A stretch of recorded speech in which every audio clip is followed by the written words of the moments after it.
Hello guys, so today we're going to be comparing the Xiaomi Pro scooter and the INOKIM scooter. They're both great scooters. We've had them both for a couple of years and they've both been doing great. Let's go check them out. So we're going to start by reviewing the physical aspects of each. So here we have the Xiaomi scooter. It's about 120 centimeters in height, which is just about the right height when you want to steer. You do have to be careful on the sharp turns though. And also if you look at the base where you set your feet, it's a bit narrow, so you do have to be careful in terms of balance. And though here what's nice about it is that you have a light which is at the top. It gives you a nice clear view with a wide range. And then you also have the bell here, which is quite useful in terms if there's any pedestrians or some people walking around. Though what's something that's annoying is that you do have the wires here, which sometimes do get stuck into things. Regarding the INOKIM scooter, it's about 115 centimeters in height, which is a little bit less than the Xiaomi scooter. It's not much less, but as you can see here, the base where you put your feet is a lot wider, so it gives you a lot more balance. You don't have to be as careful on the sharp turns, although if you're going really fast, which this scooter does, you do have to be a bit more careful. The light, as you can see, is at the bottom, not at the top like the Xiaomi scooter, but it's quite useful. It still gives you a wide range. You can still see in front of you. The bell here is a bit more strong. As you can hear, it is quite strong. And here you have an electric panel where you can see the speed that you're going at and how much battery you have. It's a bit more advanced than the Xiaomi scooter, but they both do very well. So in terms of mobility, it is quite easy to transport with this. It is easy to go to places with it. It doesn't take that much space. And then even if you want to put it in your car, it does bend. So as you can see, there's this plastic thing that protects the lever. Then you can just lower it and just bend it. It does get into a small little size, as you can see. It's not really heavy. It's about 14.2 kilograms, which is a good weight.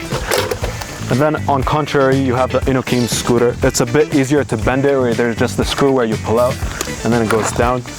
However, so it's about 17 kilograms, so it's not that much heavier, but it is quite nice. As you can see, the wheels are a bit bigger, so you might have a bit of trouble stuffing it into your car if you have a narrow trunk.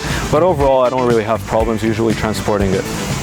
In terms of speed and performance, the Xiaomi scooter gets at 25 kilometers per hour maximum, and the INOKIM scooter gets at 35 kilometers per hour maximum. Now obviously this depends on three things: the conditions of the road, the conditions of the wheel, and how much battery it has. Obviously the lower the battery, the slower the scooter will go. The Xiaomi scooter has a range of about 45 kilometers total, and the INOKIM scooter has a similar range, about 50 kilometers total. Regarding maintenance, there's really not much you have to do for either one of these scooters. All you have to do is just plug it into the charge every once in a while. I personally plug it in every 2 days, but that's mainly because I don't really go into a lot of hills or I don't go long distances. But what's really a hassle sometimes that the wheels, sometimes you have to change them because they get deflated or something. And my friend here, Darren, is going to talk a bit more about that. Okay, so the wheels are very bad, okay? So first of all, they give you 2 spare wheels. Now, they pop very easily as they're very cheaply made. Personally, I got the very hard wheels. Now look.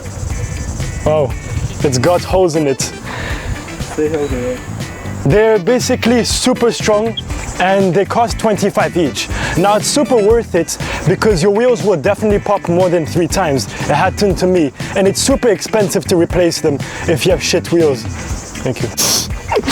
Why they're easy to pop? Because when you land like this, right? When you land like this, it burns the inside of the wheel and then they pop.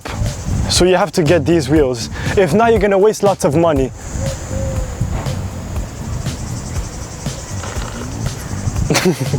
So Darren, you keep telling me your wheels are awesome. Now let's race your wheels versus the INOKIM Monster. Whoa. 3, 2, 1.